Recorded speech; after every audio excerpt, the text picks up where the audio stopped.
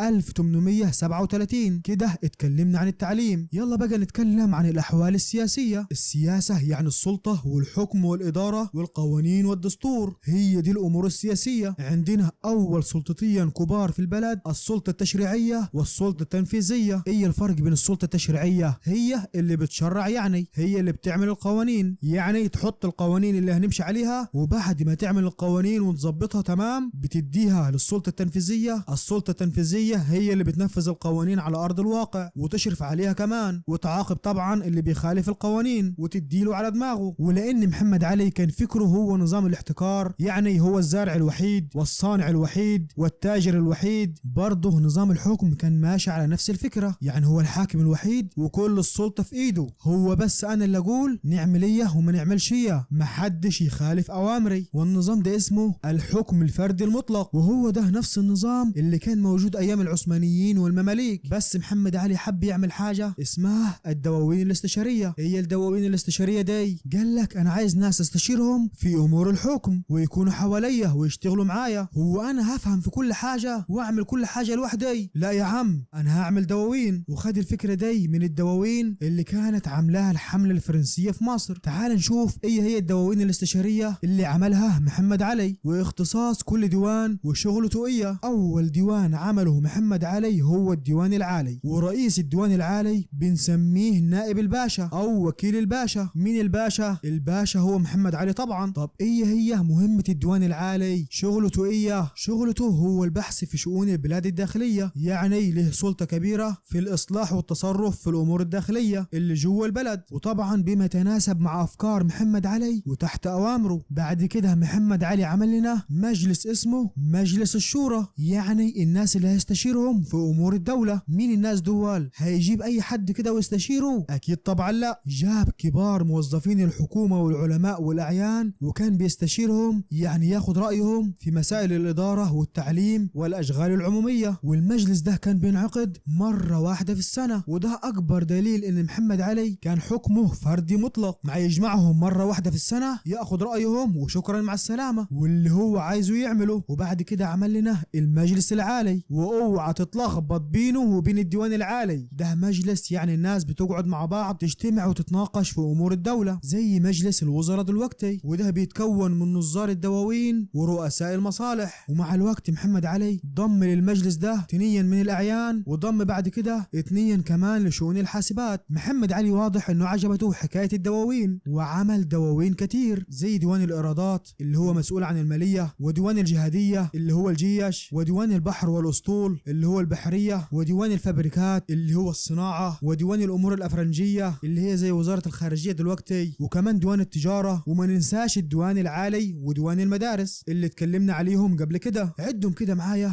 هتلاقيهم 8 دواوين. بس المشكلة اللي ظهرت ان الدواوين ال8 ما كانش في تنظيم للعلاقات اللي بينهم، ولازم يكون في بينهم علاقات وتعاون وشغل مشترك. يعني ديوان المدارس لو عايز فلوس يروح لمين؟ يروح لديوان الإيرادات. وديوان البحر والأسطول عايز سفن يحارب بيها يروح لديوان الفابريكات، وهكذا. وعلشان ينظم العلاقات بين الدواوين عمل حاجة اسمها السياستينامة او القانون الأساسي. كانت مهمته تنظيم العلاقات بين الدواوين الحكومية، وكل واحد يعرف اختصاصاته وشغله ايه بالظبط. تمام يا حمادة، عملت ايه كمان؟ محمد علي عمل لنا حاجة اسمها المجلس المخصوص. المجلس ده هو اللي بيشرع، يعني بيحط القوانين زي الدستور بتاعنا دلوقتي. اسمه مجلس مخصوص، يعني خاص بالشؤون او الامور الكبرى للحكومة، مش اي امور، لا ده خاص بالامور الكبرى بس. طيب والامور العامة هنسيبها كده يا محمد يا علي؟ قال لنا عيب ودي حاجة تفوتني. عمل لنا مجلس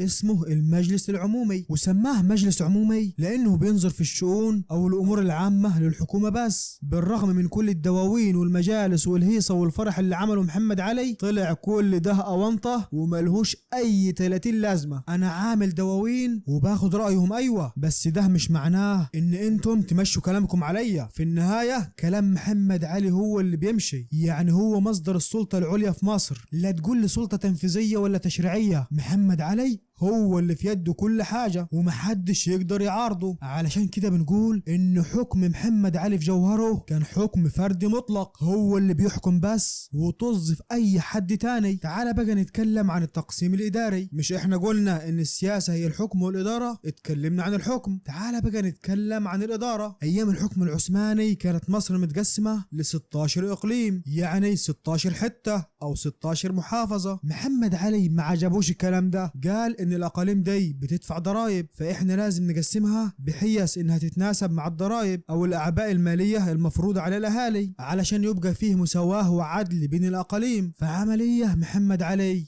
قسم مصر ل7 مديريات او 7 محافظات، وكل مديريه ليها مدير يعني محافظ، ومسك كل مديريه وقسمها المراكز، وكل مركز له مأمور هو المسؤول عنه، ومسك كل مركز من المراكز دي وقسمه لاقسام، وكل قسم عليه ناظر هو المسؤول عنه. طب خلاص كده احنا تعبنا؟ لا لسه. مسك كل قسم وقسمه لقرى ونواحي، القرية عليها عمدة والناحية عليها شيخ بلد. كده محمد علي ساوى بين الاهالي في دفع الضرائب، وكده عرفنا محمد علي قسم مصر ازاي. بس الوظائف دي ايه وضعها؟ بيجي عندنا في محافظ ومأمور وناظر وعمدة وشيخ بلد، مين اللي هيمسك الوظائف دي كلها؟ محمد علي خلى الوظائف الإدارية في ايد العناصر التركية. احنا قلنا هنا لما انتهت سلطة المماليك ظهرت أسرة محمد علي والعناصر التركية، فخلى الوظائف الإدارية كلها في يد العناصر التركية ما عدا وظيفة العمدة وشيخ البلد والوظائف المالية. لكن بعد كده وخصوصا لما ضعف نفوذ محمد علي بدأ المصريين واحدة واحدة يحلوا محل العناصر التركية في الوظائف دي، وده اسمه تمصير الوظائف، يعني نخلي الوظائف مصرية. لغاية ما وصلنا لنهاية السبعينات كانت كل الوظائف الصغرى في يد المصريين، أما الوظائف الكبرى زي الجيش والرتب الكبرى في الجيش فضلت في يد الأتراك الشراكسة. تعال هنتكلم بقى عن القضاء. محمد علي عملية في القضاء. النظام القضائي ما تغيرش كتير في عهد محمد علي، هو بس عمل شوية تعديلات بسيطة، زي مثلا أضاف اختصاصات قضائية للديوان العالي أو اللي بنسميه ديوان الخديوي، الديوان اللي اتكلمنا عليه من شوية اللي كان رئيسه نائب الباشا. يبقى أول تغيير إنه أضاف في اختصاصات قضائية في الديوان العالي. هي كمان يا عم محمد أنشأ محمد علي هيئة قضائية جديدة اسمها جمعية الحقانية. طيب دي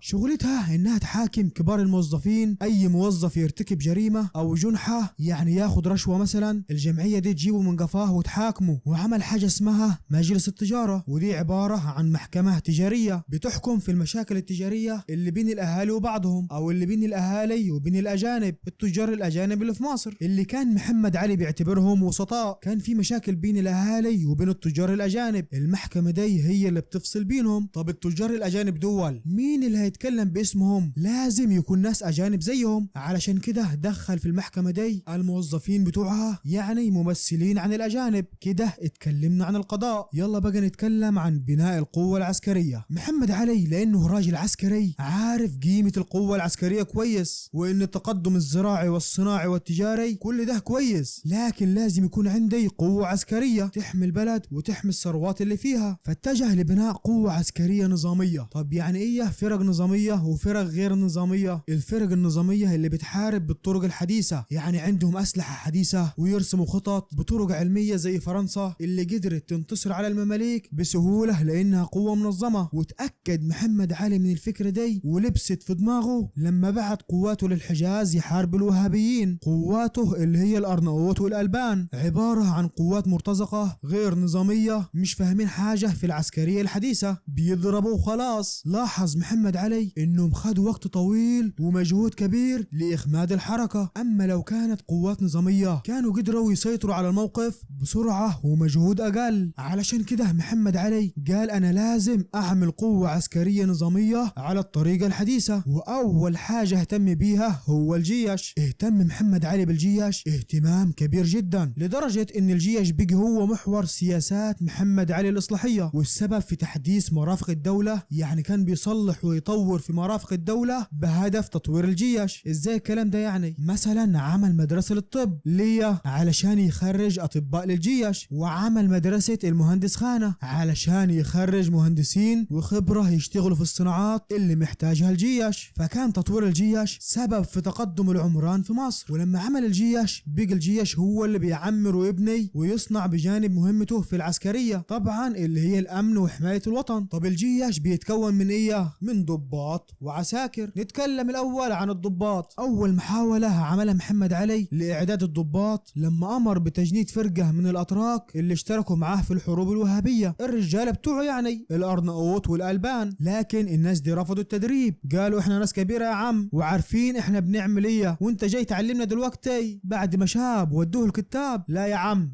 احنا هنحارب بطريقتنا ومش هنتعلم حاجة. ووصل بيهم الأمر انهم تآمروا على محمد علي علشان يعزلوه من الحكم. محمد علي لما لقى الحكاية كده قال الناس دي مش هتنفع معايا، سيبك منهم خالص، وراح على مين؟ على أبناء المماليك. المماليك اللي هو تخلص منهم، ولادهم بقى العيال دي متربية عن النظام العسكري، فهنقدر نجربهم ونعلمهم بسهولة. وفعلا عمل مدرسة في أسوان علشان يعلمهم ويخليهم ضباط عسكريين على النظام الحديث. ادينا جبنا الطلبة وعرفنا هنعلمهم فيا. مين بقى اللي هيعلمهم؟ مين القائد اللي هيمسك المدرسة دي ويقوم بالمهمة؟ لازم يكون قائد فاهم الطرق الحديثة وليه خبرة، مش هنجيب اي حد وخلاص. فاختار محمد علي واحد اسمه الكولونيل سيف، اللي لما اسلم غير اسمه بقي اسمه سليمان باشا الفرنساوي. الراجل ده كان واحد من جيش نابليون. محمد علي قال هو ده اكتر واحد يقدر يقوم بالمهمة. كان في جيش نابليون وكان عارف الطرق الحديثة في الحرب ومتدرب عليها كويس. طب ليه عمل محمد علي المدرسة في أسوان بعيدة جو كده؟ ليه ما عملاش مثلا في القاهرة؟ أولا علشان يبعد عن القوات بتاعته، هم الأتراك اللي رفضوا يتدربوا. لما يلاقوه عمل مدرسة وبيدرب ضباط تانيين هيقولوا ايه يا بقى، احنا ملناش لازمة، وهيفكروا ان محمد علي هيستغنى عنهم، فممكن يعملوا قلق ومؤامرات عليه ويحاولوا يفشلوا الموضوع بأي طريقة. وكمان علشان يتجنب غضب المصريين، مش هو جايب واحد أجنبي يعلمهم؟ طب وإيه يعني ما انت جايب خبراء أجانب في الزراعة والصناعة؟ لا، اصل ده مش اي اجنبي، ده كان في جيش نابليون اللي كان بيقتل في المصريين ودخل الجامع الازهر بالخيول، والمصريين شايلين منه. طبعا احنا هنروح اسوان ونبعد المدرسة علشان نتجنب كل الحاجات دي. كده المدرسة بقيت تمام وهتخرج ضباط زي ما انت عايز. ناقص ايه بقى؟ ناقص العساكر الجنود، هتجيبهم منين يا حمادة؟ محمد علي قرر انه يبعد عن الاتراك اللي هم قواته الاصلية، اللي قلنا من شوية انه حاول يدرب الضباط بتوعهم ورفضوا، فقال بلاش الناس دي خالص، لا عايز منهم ضباط ولا عساكر لانهم متمردين اصلا وملهمش امان، ومفكرش في تجنيد المصريين. اولا لانه معتمد عليهم في الزراعة، هم اللي بيزرعوا الارض، وكمان كان خايف انهم يعملوا ثورات ضده. المصريين ما كانوش متعودين على حكاية الجيش ده، وكل واحد من المصريين كان ابنه جنبه محدش ياخده منه ولا جيش ولا غيره. ففكر محمد علي انه يجند السودانيين، وفعلا جند السودانيين، بس كانت تجربة فاشلة. ليه؟ لانه لما جرب السودانيين وشارك فيهم في حربه في اليونان ما استحملوش ومات معظمهم من البرد،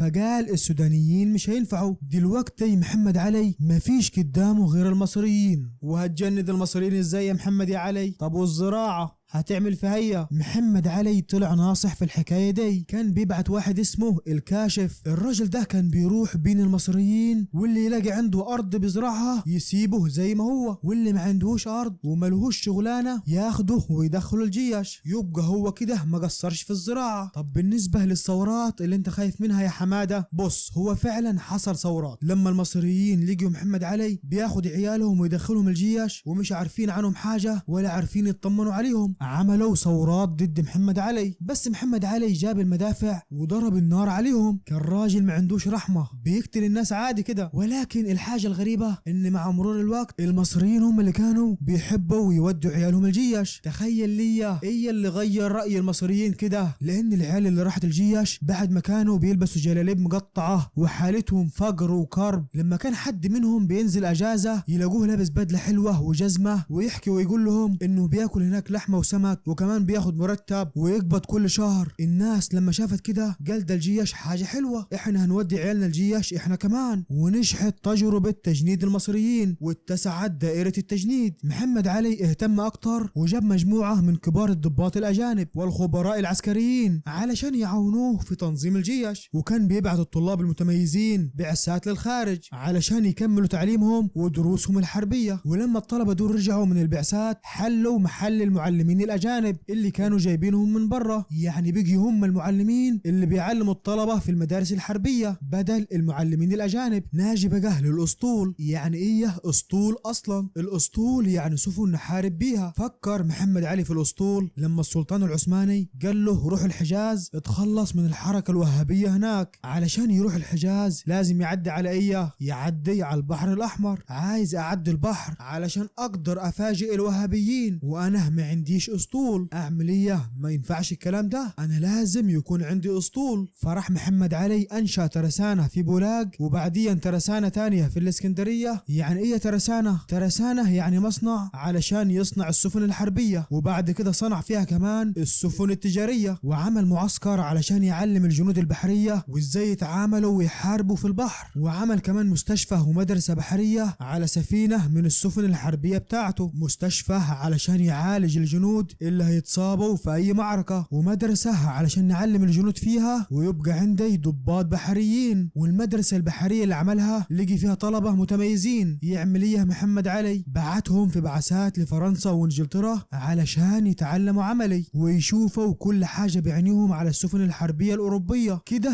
احنا عملنا الجيش والأسطول. لما نروح نحارب بقى هنحارب بإيه؟ طبعا محتاجين أسلحة وذخيرة. محمد علي قال أنا مش هينفع واعتمد على استيراد الأسلحة. أنا كده مش بحب أشتري حاجة من برا، أنا بحب أعمل الحاجة بنفسي وأعتمد على نفسي. فعمل ترسانة في القلعة تصنع الأسلحة والمدافع، وعمل مصنعيا للبارود اللي هي الذخيرة، واحدة عند الحوض المرصود في السيدة زينب، والتانية عند مقياس النيل في جزيرة الروضة. وبالشكل ده محمد علي عمل الجيش الحديث اللي يقدر يتعامل به مع الأعداء ويعتمد عليه في الحروب. بس محمد علي قال افرض جالي عدو من برا عايز يدخل عليا، اسيبه يدخل وبعدين اتعامل معاه؟ لا يا عم، انا عايز امنعه اصلا انه يدخل. فاكرين الفرنسيين لما دخلوا مصر ايام المماليك ازاي دخلوها بسهولة؟ لان البلد ما كانتش متحصنة. انا لازم احصن البلد واسد الصغور يعني الاماكن اللي العدو بيدخل منها. فاصلح محمد علي قلعة صلاح الدين والقلاع في اسكندرية ورشيد ودمياط، هي دي الاماكن اللي هندافع منها على البلد والعاصمة ومحدش يقدر يهددنا. كده خلصنا الدرس بتاعنا النهاردة، ومعلش يا ابطال لو طولنا عليكم في الدرس ده، وفي الدرس اللي بعده ان شاء الله هنتكلم عن حروب محمد علي. علشان كده يا ابطال ما تنسوش تشتركوا في القناة، وكمان تفعلوا زر الجرس علشان يوصلكم فيديوهاتنا اول باول، وكمان تعملوا لايك للفيديو وتشاركوه مع اصحابكم لانه ده بيساعدنا وبيخلينا نستمر. واشوفكم على خير في الدرس اللي جاي، والسلام عليكم.